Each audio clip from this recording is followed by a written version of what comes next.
Salut, nous c'est Olivia et Kevin. Avec nos 3 enfants, on a eu envie de changer quelque chose dans notre vie. On a donc commencé en retapant entièrement une vieille caravane 4 places de 1979. Elle était vraiment en sale état, mais on a relevé le défi. Après 18 mois de travaux pour la transformer en véritable petite maison pour nous 5, on peut enfin en profiter. Mais on se rend vite compte que l'espace n'est pas suffisant, alors on a choisi de se lancer dans un nouveau défi de taille. 12 mètres de long, 2 mètres 50 de large, 3 mètres 60 de haut, on a choisi Iris, un magnifique Iliad RTX de 2003 et on va le transformer en camping-car géant pour y vivre à l'année. Suivez-nous dans cette nouvelle aventure. « 1000 jours ». On est aujourd'hui le 15 novembre 2024, au moment où je tourne cette vidéo, et ce gros machin rouge derrière moi, Iris, fait partie de notre vie depuis maintenant 1000 jours. 1000 jours, c'est en gros le temps qu'on a passé à transformer les 59 places assises en maison roulante de 30 mètres carrés. Tout ça semble si loin qu'on a l'impression d'avoir passé plusieurs années à construire ce projet de nos mains. C'est pas encore terminé, il reste encore quelques bricoles, je dis bien bricoles, surtout quand on voit le travail abattu depuis. Hormis ces bricoles, il ne nous reste plus qu'une grosse installation de chauffage pour passer à l'étape administrative qui sera l'aboutissement de tout cet investissement. Du chemin, on en a parcouru, peut-être pas encore en roulant, mais dans nos têtes, on a bien évolué, on a appris à passer outre les obstacles, les difficultés, les problèmes et les incertitudes. Iris nous a fait grandir. Et d'ici quelques semaines, on va lui redonner vie pour de bon. On n'arrive pas encore à réaliser. Beaucoup de nos proches admirent ce qu'on a fait, nous disent qu'on a des couilles. Pour Olivia, j'ai quand même vérifié au cas où. Mais nous, on ne se rend pas compte tellement on a la tête dedans depuis ce 19 février 2022. Quand tout cela sera terminé, je ne sais pas par quelle destination on va commencer. Je sais que nous devons passer par beaucoup d'adresses vu le nombre d'invitations qu'on a reçues depuis. Je ne sais pas encore quelle route on va prendre, mais nul doute que cette route sera parsemée de belles rencontres et de retrouvailles également. Et oui, Iris est avec nous depuis 1000 jours. Et pour fêter ça, on a décidé de lui offrir un beau cadeau.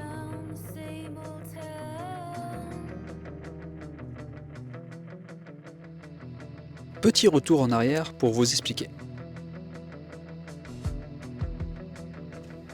Tout d'abord, un véhicule poids lourd qui reste stationné aussi longtemps sans rouler, ça pose forcément quelques petits problèmes.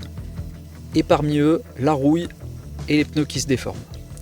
Parce que oui, stationner un véhicule de près de 13 tonnes au même endroit, ça peut lui déformer la carcasse métallique des pneus. Alors même si sur ce point-là, nous, on a quand même été prudents et on déplaçait Iris de quelques mètres régulièrement, nos pneus à nous, ils étaient clairement à changer, surtout à l'avant. Alors justement, quand on approchait de l'échéance du départ, pendant l'été, on a décidé de changer les 6 pneus et on en a profité qu'ils étaient démontés pour traiter les points de rouille quand on en voyait. Il y avait aussi quelques points de soudure à faire, et là, je dois dire merci à beau papa.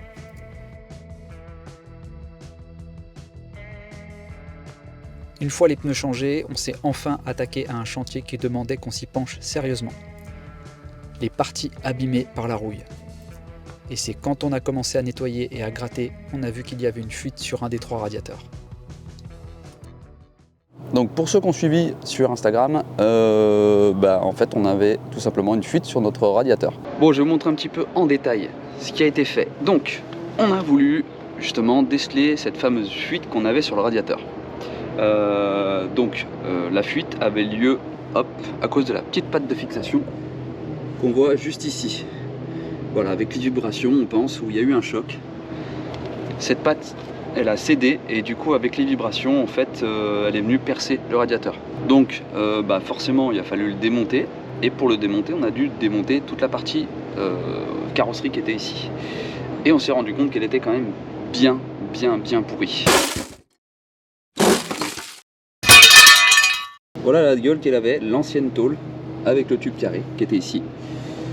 Là vous le voyez, déjà remplacé le tube, et la tôle qui va venir en fait remplacer, on l'a refaite.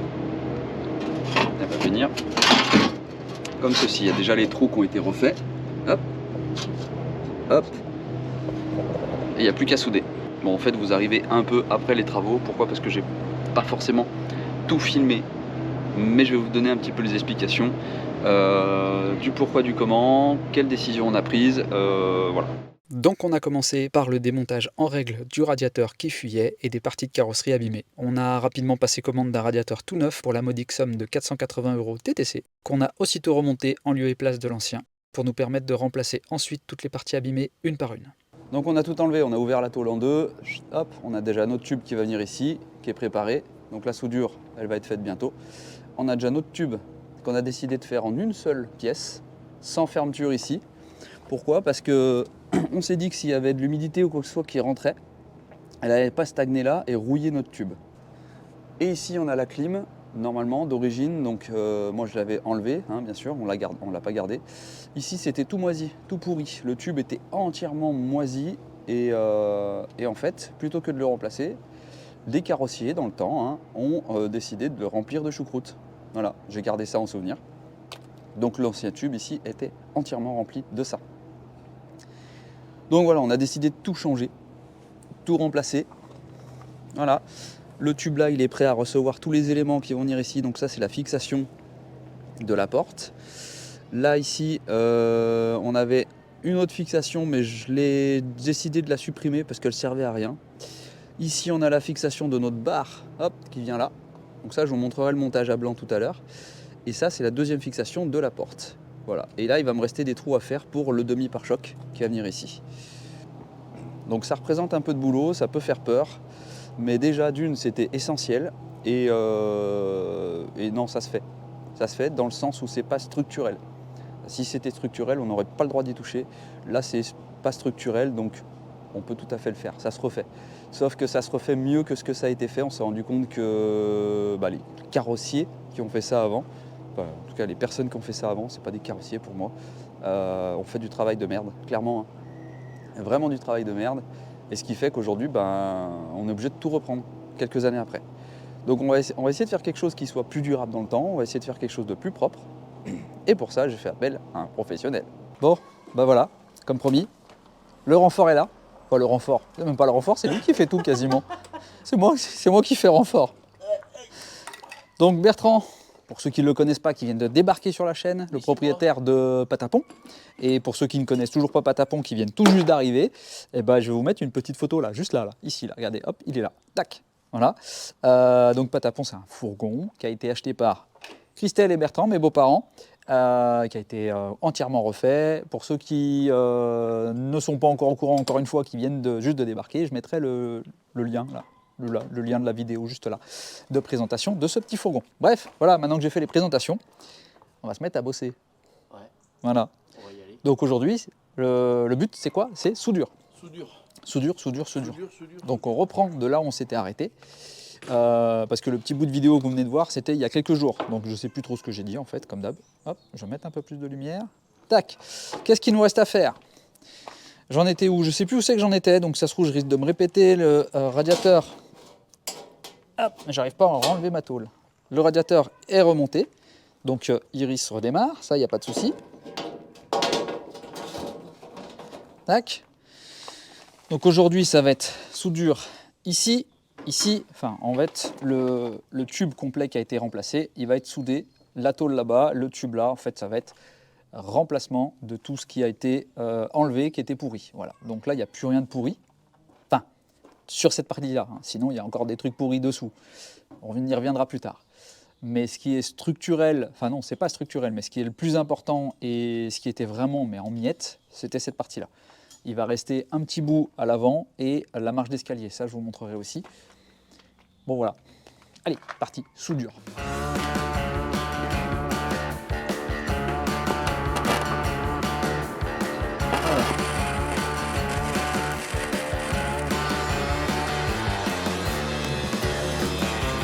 Alors, pour la petite histoire, la soudure, je n'y connais absolument rien.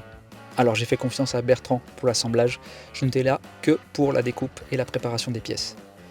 Mais ça m'a permis de regarder un peu et d'apprendre les bases de la soudure, parce que oui, c'est absolument indispensable pour moi de savoir souder un minimum quand ta maison est en acier, encore plus quand c'est un quart qui a 21 ans.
On dirait un voyageur de l'espace.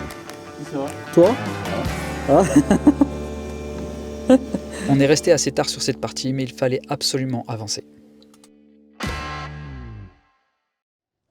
Bon, on est le lendemain matin et il fait jour, donc je vais pouvoir vous montrer un petit peu le travail qui a été fait. Donc là, la soudure, là, il va me rester 2 trous ici à faire pour fixer le demi-capot, le demi-pare-choc ici.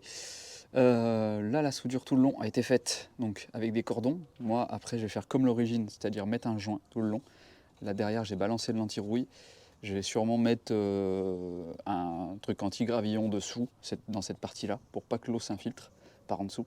Là, ici, il va y avoir un joint à remettre, parce qu'avant, il y avait un joint, mais il était complètement foutu.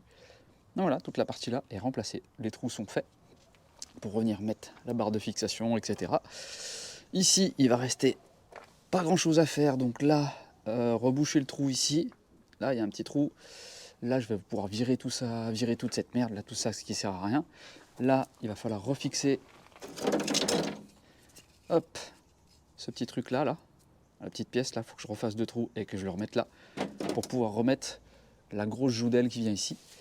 Et là, il va rester un peu de soudure là. Voilà. On a commencé hier, mais on a fini super tard. Donc en fait, on n'a pas continué. Il nous reste un cordon à faire ici, remettre de la matière là, donc refixer cette largeur là en gros.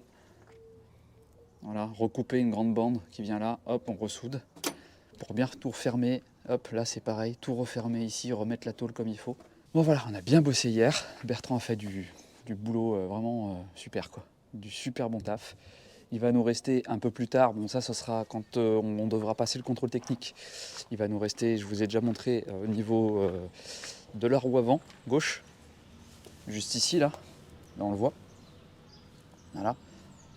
Donc c'est beaucoup moins de travail que derrière et la marche d'escalier. Donc des choses que je vais essayer de faire moi peut-être. Alors peut-être pas ici sur la roue avant, mais au moins sur la marche d'escalier. Je vais peut-être essayer de le faire moi, la soudure, je sais pas. Je vais essayer de m'entraîner sur des chutes, parce que c'est quelque chose qu'il faut apprendre. Bon, en tout cas, le plus gros est fait. Maintenant, je vais venir fixer les éléments qui vont accueillir la petite tôle en dessous. Il y a une petite plaque qui vient là.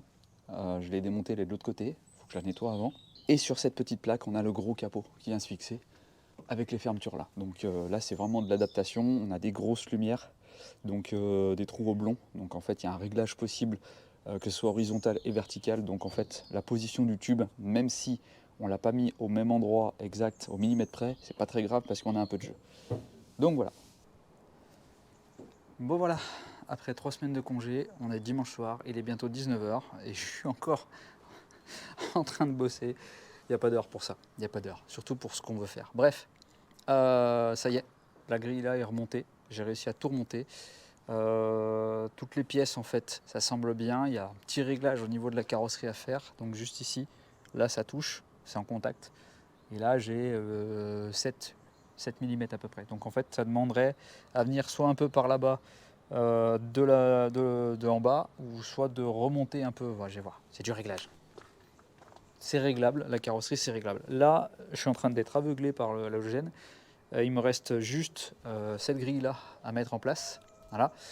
Et pour la mettre en place, hop, ça se passe ici. Il faut que je mette ces petites pièces là. Je ne sais pas si vous voyez, ouais, c'est voilà, avec des petits tétons là. Voilà. Et ces pièces là en fait vont venir porter la grille. Donc après la grille se clipse là-dedans. Là. Voilà, avec une sorte de charnière, de petite mâchoire. Donc voilà, j'ai juste ça à faire. Je peux remettre ma grille. J'ai un peu de rebouchage à faire. Donc ça se passe ici, en soudure. De l'autre côté aussi, vous remarquerez que j'ai remis la joudelle. Mais en gros, en fait, c'est juste pour vous montrer que tous les éléments de carrosserie peuvent se remonter là, assez rapidement. Et ça veut dire quoi? Ça veut dire qu'on peut rouler. On peut rouler à condition de remettre du liquide de refroidissement, puisque je n'ai toujours pas remis et qu'il m'en manque un petit peu. Pourtant j'ai tout ce qu'il faut, sauf une petite pompe pour aller en remettre dedans. Bon ça c'est 3 fois rien, enfin, ça sera réglé dans les prochains jours. Et il faut que je remette de l'huile dans le réservoir hydrostatique. Voilà, je suis fatigué, je parle très mal, je suis désolé. Vous m'en voudrez pas, j'ai enquillé 3 semaines de travaux, je suis éclaté. Et en plus je suis blanc comme je sais pas quoi, regardez avec l'halogène. Je vais mettre un peu plus comme ça fait moins flipper. Donc voilà, il me reste plus que cette grille à monter. Si j'ai le temps de vous montrer à la fin de cette vidéo, après la conclusion, un petit plan ou un truc comme ça de la grille remontée, je le ferai. Si j'ai pas le temps de le faire parce que j'ai rencontré un problème, vous étonnerez pas de ne pas l'avoir. En plus, j'arrive même plus à parler, donc je pense que je ne ferai pas de plan, en tout cas avec ma voix. Je suis éclataxe complet, le gars. Bref, allez, hop. Et surtout qu'après, il faut tout que je range et que je me lave les mains. Ça va, c'est pas pire. Hein. Je voulais et je tenais vraiment à remercier mon beau-père, donc Bertrand. Vous l'avez vu dans cette vidéo, je tenais vraiment à le remercier et je suis extrêmement reconnaissant de ce qu'il peut faire pour nous, déjà en temps normal, mais surtout sur ce projet. Et là, il nous a enlevé, c'est même plus une épine, mais un tronc d'arbre du pied, clairement. En fait, pour tout vous dire, j'avais que deux possibilités pour faire ces travaux de soudure. C'est soit je les faisais moi et c'était mal fait parce que je ne sais pas souder, soit je les confiais à quelqu'un qui sait très bien travailler. Or, des personnes qui savent bien souder, il n'y en a pas 36 000. Et Bertrand, il s'est dévoué volontiers. Et voilà, il a vraiment très bien bossé, je le redis encore. Et juste pour ça, je le remercie. Merci Bertrand. Donc je vous demanderai en commentaire de le remercier aussi. Voilà, merci Bertrand. Voilà, c'est parce que voilà, merci Bertrand. Ouais, alors, si tu t'attendais à la fin de cette vidéo, en fait non. Puisque tant qu'à être sur la carrosserie, j'ai décidé de m'attaquer à mes vieux problèmes d'infiltration que j'avais résolus de manière provisoire. Je ne sais pas si on va bien me voir. Alors, je ne sais pas si vous vous souvenez, mais à l'avant et à l'arrière, au niveau des joints de carrosserie, j'avais passé un produit sous forme de bombe anti-infiltration. Et le résultat était pas génial, mais au moins ça a marché. Ça a marché que quelques temps par contre. Donc en fait c'était vraiment quelque chose de provisoire en attendant de pouvoir me pencher plus sérieusement sur ce problème-là. Parce que j'avais des infiltrations sur mes joints de carrosserie à l'avant et à l'arrière. Il était devenu poreux forcément après 21 ans. Alors, à l'époque ça faisait 20 ans. Donc ce qui s'est passé, c'est que je me suis rendu compte que ce produit était devenu complètement poussiéreux. Donc en fait on passait la main dessus et il était tout en train de se désagréger. Donc j'ai décidé de revoir le problème et de me pencher plus sérieusement et de faire un truc plus propre. Du coup ce que j'ai fait, c'est que j'avais aussi à des endroits mis de la fibre de verre. Surtout ne faites jamais ça, ne faites pas cette connerie. J'ai fait une énorme connerie en mettant de la fibre de verre. Donc déjà j'en avais mis sur le haut des panneaux. Le catalyseur à 4 degrés, ça n'avait pas fonctionné. D'ailleurs c'était il y a à peu près un an, c'était dans les températures qu'on a actuellement, il fait à peu près 3-4 degrés là. Donc j'ai tout gratté, j'ai tout retiré ma fibre de verre, donc là on le voit, hein, j'ai tout enlevé, c'est pas très propre. À l'avant j'ai fait pareil, j'ai refait mon joint propre tout le long, à l'avant aussi. Et par-dessus j'ai mis du Sikafil, donc là je ne l'ai pas encore fait, il va falloir que je le fasse, mais je pense que le Sikafil tiendra plus longtemps que ce que j'avais fait là avant. Puis plus tard, à l'avenir, on verra, quand on pourra, on fera une belle peinture carrosserie pour Iris. Mais pour l'instant, ça suffira bien. Est-ce que c'est la fin? Eh ben non, toujours pas. J'allais pas terminer cette vidéo sans vous montrer quelque chose. Vous vous rappelez un petit peu l'état de mes panneaux juste avant? Et ben voilà, ça y est, on a mis nos tôles de finition. On les a fait fabriquer chez Altema à la Ravoir, donc une entreprise qui est spécialisée dans tout ce qui est couverture de toit, etc. Donc on les a fait faire en 75 centièmes en acier laqué. Pourquoi l'acier? Parce que c'était moins cher. On en a eu pour à peu près 400 € l'ensemble. Donc le dessus, à peu près de 10 mètres 20 de chaque côté. Donc j'ai eu deux longueurs, donc j'ai plusieurs longueurs de 2 mètres. Les profils verticaux, donc des plats, et le profil en bas, donc pareil, à peu près 10 mètres. Donc le tout, 400 €, laqué blanc. Donc pour l'instant, ça va rester comme ça. La même couleur que les panneaux, ça nous va très bien. On a tout jointé donc au Sika 149 Auto pour ceux qui veulent exactement le produit qu'on a utilisé. Ça fonctionne très bien. On devait avoir un partenariat avec Sika à la base. Oui, on devait.